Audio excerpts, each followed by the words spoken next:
toute la mode dans la RC, c'est de revenir, en fait, on va pas dire que c'est une nouveauté, en fait, puisque Tamiya, de tout temps, j'ai un grasshopper en haut, je peux vous le montrer, a une trappe en dessous pour atteindre la batterie sans devoir démonter la carreau.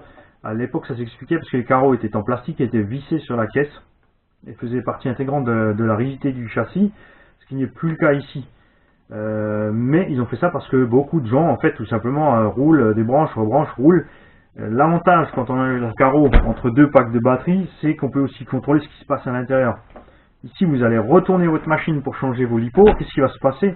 Tout le sable et les graviers, etc., qui sont dans le variateur, vont repasser à travers le ventilateur. Si vous retournez la machine avant qu'elle soit éteinte et que le ventilateur tourne, les pales du ventilo sont définitivement mortes. Je peux vous le dire tout de suite, on a testé. L'autre inconvénient de ce système, vous allez me dire, tu l'as même pas testé, comment tu peux dire que c'est un inconvénient? Ça semble tout à fait logique que quand ce machin-là va se remplir de sable, on n'arrivera plus à ouvrir le bac à batterie tout simplement. Et il n'y a absolument aucun moyen de l'atteindre par l'arrière. Il faudra donc forcer, tirailler, faire ce que vous voulez. Mais je peux vous le dire, je pense qu'il y en a qui vont galérer pour arriver à se sortir de ce système quand il sera bien plein de boue, puisque c'est principalement la boue qui va aller là-dedans, donc l'eau sableuse, et c'est bien elle qui va tout faire gripper, ça c'est clair. L'autre chose que je trouve moyenne, donc ça je le répète, sur le Nero, c'est son châssis est à fond plat, définitivement. Alors pour ceux qui sont, oui, je vais rassurer aussi beaucoup d'entre vous, les bacs à batterie sont énormes, et on va voir si on peut y rentrer tout ce qu'on trouve sur le marché. Donc, Turnigy Heavy Duty, qui sont relativement grosses et lourdes et épaisses, rentrent parfaitement dans le bac. On n'a non plus pas de problème pour passer le câble vers le haut. Est-ce qu'ils ont prévu un passage pour les prises? Oui, alors là j'ai des EC5 dessus qui sont parmi les prises quand même les plus grosses du marché. Elles passent sans sourciller dans l'ouverture prévue à cet effet. Le bac à batterie se ferme tranquillement. Ouais, ça force un petit peu ici sur les Heavy Duty, elles font 50 mm. Donc elles sont peut-être un peu épaisses avec la mousse qu'il y a en plus ici. Bien sûr la mousse va se tasser. Donc de ce côté-là on ne devrait pas avoir de problème. En parlant de mousse, ils ont mis de la mousse sur la trappe à l'intérieur ici pour éviter que la batterie ne pose sur les alvéoles. Par contre, absolument rien sur le dessus. C'est-à-dire que la batterie ici, quand elle est forcée en place, va bien ici forcer sur des arêtes relativement dures. Je vous conseille donc de mettre ici de la mousse. La mousse forcément ne tiendra pas puisque tout est creux, tout est alvéolé. Mais vous pouvez mettre de la mousse qui n'est pas autocollante ou alors en coller. Si vous avez des lipos que vous n'utilisez que dans cette machine, vous pouvez coller directement la mousse sur la lipo pour éviter que, dans ce cas-ci, ce sont des soft cases, pour éviter que le film thermo de la lipo n'aille être endommagé par ce nid d'abeilles. Et là, il y en a qui sont en train de dire, ah, la vache, il a bien préparé son truc, Mani. Et non, en fait, je viens de vous faire la vidéo de la première découverte du déballage, il y a 10 minutes de ça, elle est en train de charger là. Et je découvre la machine avec vous. Et si j'ai un œil aussi critique, c'est tout simplement parce que je suis mécano auto à l'échelle 1, et que à l'échelle 1, on ne peut pas se permettre de ne pas avoir quelque chose sur la machine, puisqu'on est responsable s'il arrive quoi que ce soit aux gens, que ce soit moralement et maintenant pénalement. Heureusement que c'est pas le cas pour les fabricants de RC. Alors, autre chose intéressante, donc les bras de suspension sont différents, les bras supérieurs sont apparemment les mêmes entre l'avant et l'arrière. Je dis bien apparemment, je ne mettrai pas ma main à couper, j'ai pas vérifié les références. Les bras de suspension par contre avant-arrière ne sont pas les mêmes, puisqu'à l'arrière vous avez tout simplement 3 chapes. Puisque vous pouvez régler le carrossage à l'arrière et à l'avant vous avez la direction, donc il ne faut que 2 chapes, sinon on n'a plus de mouvement.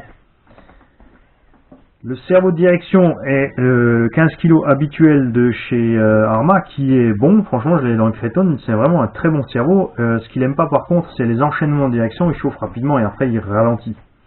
Est-ce qu'ils l'ont peut-être amélioré entre temps? Ce serait pas exclu connaissant Arma.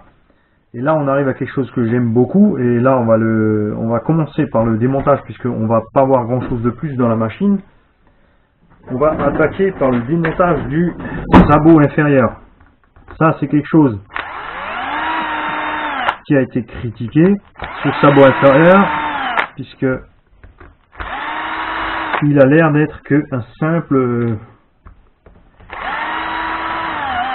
bout de plastique pas très épais.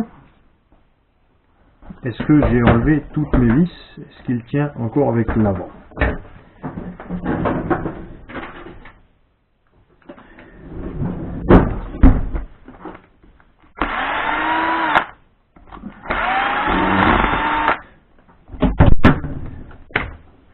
Voilà, alors ça, un sabot simple comme ça fixé avec deux pauvres vis, ça je peux vous dire déjà, c'est une erreur qu'a fait Traxxas aussi, ça c'est un point négatif. Chez Traxxas, il y a 4 vis, là il y en a que 2. Il tient encore, quoi qu'il tient avec les axes ici de suspension, mais je pense sincèrement que sur quelques accrochages, on risque en fait ici de l'arracher tout simplement ce patin ici. Donc ça c'est à voir. Bon, ça c'est le genre de pièce que je pense sincèrement que Tracing va se faire un plaisir de nous faire en alu, voire GPM. Ça c'est quelque chose qui pourrait être intéressant. Alors comme vous pouvez le constater, la notice est encore emballée là-bas et Emani il démonte sans pitié. Alors ça doit tenir encore ici sous le dessous. Alors je vais quand même sortir la notice, pas qu'il nous ait mis des vis. Si, alors on le voit ici en fait à travers, il y a les vis du bac à batterie de côté ici qui passent à travers le sabot pour le maintenir. Alors faites bien gaffe, hein, si vous faites comme moi et que vous alliez avec le tournevis pour voir où ça tient, ne forcez pas, sinon c'est sûr que vous allez tout exploser. Est-ce qu'il y en a encore d'autres? Oui, alors ils sont encore allés nous en fourrer là. Alors ce patin avant est super bien fixé parce qu'il y a tout simplement la direction qui est ancrée dessus à mon avis, vu comme c'est fait. Alors, paraîtrait-il qu'ils aient réfléchi, et oui, je vous le confirme, c'est bien réfléchi. Vous pouvez passer l'outil à travers le bac à batterie donc pour atteindre la vis en question, sans devoir démonter le bac à batterie dans sa totalité. Je vous cache bien, pas que moi, dans cette histoire, je verrais bien les bacs à batterie un peu plus haut sur la machine. Alors il y en a qui m'ont crié le centre de gravité. C'est pas une machine de compète, c'est un monster. Si le centre de gravité est un peu haut, c'est pas vraiment la cata. Alors, il faut aussi dézinguer la vis de suspension, de la direction en dessous. Et pourquoi est-ce que je vous démontre tout ça en live? Tout simplement parce que Arman nous a dit cette machine est quand même simple d'entretien malgré le montage. Alors,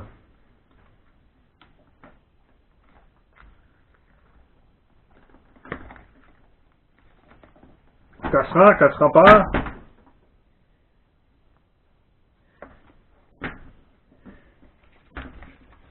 Donc, je peux déjà vous dire que ça tient super bien. Et en fait, il y a bien quelque chose ici qu'on a raté, qu'on n'a pas vu. Est-ce que Mani va sortir la notice?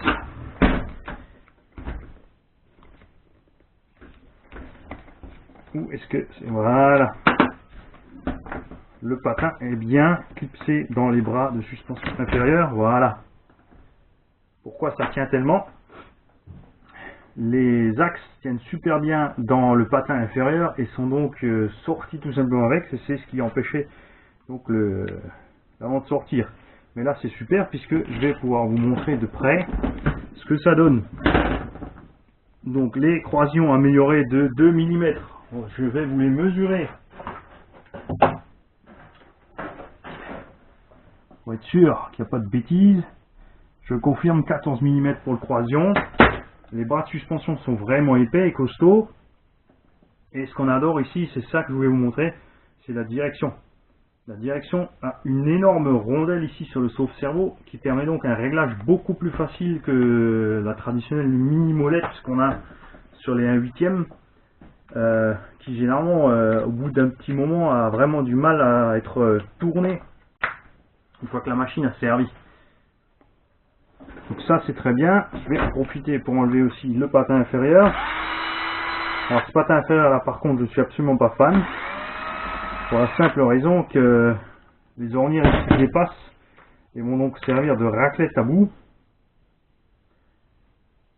Par contre, observez ça, ils ont réfléchi. Donc vous avez l'entrée directe côté moteur et l'autre entrée qui n'est pas sous le moteur a reçu en fait un conduit d'air pour bien pousser l'air sur le moteur. Donc en théorie, ceci fait tourner l'air en fait à l'intérieur avec la vitesse que vous rentrez. Il y a un flux d'air donc en mouvement à l'intérieur. C'est donc effectivement un refroidissement bien amélioré de ce Arrma. Donc encore quelque chose de bien. Et ici on voit donc nettement mieux à l'intérieur. Donc le pignon d'origine ça doit être un 13 ou un 14. Ceci n'est pas juste un grand diff avec la couronne dessus comme c'est le cas chez Sen. Vous avez ici le pignon qui va sur le slipper. Un slipper d'ailleurs qui d'après la vue éclatée est super balèze. Et à l'intérieur, en fait, ensuite, vous avez encore une fois une démultiplication. Ils ont fait ça, ça permet donc de réduire la taille de la démultiplication en hauteur pour ne pas avoir des châssis trop épais comme c'est le cas sur le Sen ou sur le Savage. Et il y a aussi ici à l'intérieur donc le cerveau qui sert à bloquer le diff central. Alors beaucoup de gens ont eu des soucis avec ces cerveaux qui crament. Et je peux très bien comprendre pourquoi. Je pense que par contre ce sont des gens qui n'ont pas eu de Summit avant tout simplement. C'est vrai que Traxa ça fait quelque chose de super sur le Summit. Toutes les commandes en fait des blocages de diff ont des petits sauve-cerveaux. Vous avez deux petits sauve-cerveaux sur le blocage de diff avant-arrière et un sauve-cerveau sur la boîte pour le passage première-deuxième. C'est-à-dire que le cerveau peut aller en butée, il y a un petit ressort qui s'écrante et c'est uniquement quand le cran passe en face que la pression du ressort est minime, elle est d'1 kg ou 2 et qui va balancer la tige dans le blocage et ça fonctionne. Arrma ici a fait l'erreur de monter ses cerveaux directement sur les bagues du blocage et ceux qui changent donc effectivement je pense les modes de blocage de différentiel à la volée comme par contre c'est dit dans la pub chez Arrma vont effectivement faire forcer le cerveau. Puisque quand vous êtes en train d'accélérer ou de freiner, qu'il y a des tensions donc sur ces tiges qui vont bloquer les différentiels, le cerveau lui va forcer pour les sortir ou les rentrer. Et ces micro-cerveaux ne sont définitivement pas faits pour ça, surtout que c'est clairement, je pense, des micro-cerveaux en plastique. Il y a donc bien quelque chose là-dedans qui va lâcher. Personnellement, je suis habitué sur mon Summit à passer mes blocages de diff à l'arrêt. Et j'espère donc ne pas avoir de problème avec ces cerveaux. Bien sûr, certains d'entre vous vont dire j'espère qu'il va avoir un problème de cerveau, comme ça il va le démonter et nous montrer comment c'est fait. Je suis un peu d'accord avec vous, c'est vrai que si on casse pas, on va pas avoir grand chose à l'intérieur. Il y a déjà suffisamment de gens sur YouTube qui ont démonté le Nero en pièces pour vous le montrer, donc je vais pas ici vous montrer les différentiels qui sont un peu plus grands que sur les Kraton, etc. Ce qui me plaît moi c'est que ce sont des diffs taille 1/8 avec un blocage et non pas comme a fait Traxxas des diffs 1/10 avec des blocages, donc on ne devrait pas avoir de soucis avec les planétaires et les satellites quand on reste bloqué et qu'on force. Ce que j'apprends un peu c'est ce moteur qui est aussi performant dans une machine aussi lourde qui ne peut être autre chose donc que gourmand. Je suis pressé aussi d'essayer de voir comment il se comporte à bas régime, si on a du cogging ou pas. Bon ça c'est un variateur Obi-Wan. Je vais donc le brancher sur le PC pour voir, c'est un Max 8 normalement, donc il y a pas mal de fonctions qui sont réglables. Et on va voir s'ils ont ici bloqué une partie des fonctions ou s'ils ont laissé toutes les fonctions on de ce variateur Obi-Wan. Ce qui serait un grand plus pour Arrma, puisque tous les autres, généralement, à part Traxxas avec les Castle, ont bloqué les fonctionnalités des varios Obi-Wan pour descendre le prix tout simplement. Alors j'espère que vous avez vu ce que vous vouliez voir. Je vais tester d'autres choses aussi. On va vite le remonter avec vous. Je ne vais pas m'arrêter là. On voit aussi autre chose ici. Les axes de suspension, je vais les mesurer. paraissent pas bien gros, mais j'avais le X-Max en main avant, donc ils font 4 mm. Par contre, comme vous pouvez voir, c'est pas de l'acier inox. Alors, il y a juste